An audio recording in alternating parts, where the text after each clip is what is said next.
നമ്മുടെ റോഡുകളിലെ സുരക്ഷ ഉറപ്പാക്കുന്ന ട്രാഫിക് ലൈറ്റുകളിലെ ചുവപ്പ്, മഞ്ഞ, പച്ച നിറങ്ങൾക്ക് ഒരു രസകരമായ ചരിത്രം. ഈ നിറങ്ങൾ ആദ്യം ഉപയോഗിച്ചത് റോഡിലായിരുന്നില്ല, മറിച്ച് റെയിൽവേ ട്രാക്കുകളിലാണ്.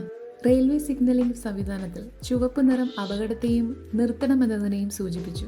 പച്ച നിറം മുന്നോട്ട് പോകാമെന്നും കാണിച്ചു. എന്നാൽ റെയിൽവേയിൽ ശ്രദ്ധിക്കാനുള്ള സിഗ്നലായി ആദ്യം ഉപയോഗിച്ചത് വെള്ള നിറമായിരുന്നു.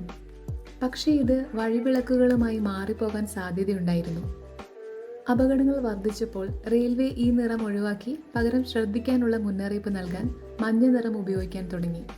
മഞ്ഞ നിറത്തിന് പച്ചയേക്കാൾ കൂടുതൽ തരംഗ ദൈർഘ്യമുള്ളതുകൊണ്ട് ദൂരങ്ങളിൽ നിന്ന് പോലും അത് വ്യക്തമായി കാണാൻ സാധിച്ചു.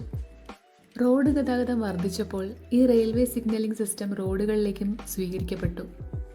അങ്ങനെ 1914 അമേരിക്കയിലെ ക്ലീവ്ലാൻഡിൽ ആദ്യത്തെ വൈദ്യുത ട്രാഫിക് ലൈറ്റുകൾ സ്ഥാപിച്ചു. തുടക്കത്തിൽ ചുവപ്പും പച്ചയും മാത്രമാണ് ഉണ്ടായിരുന്നത്.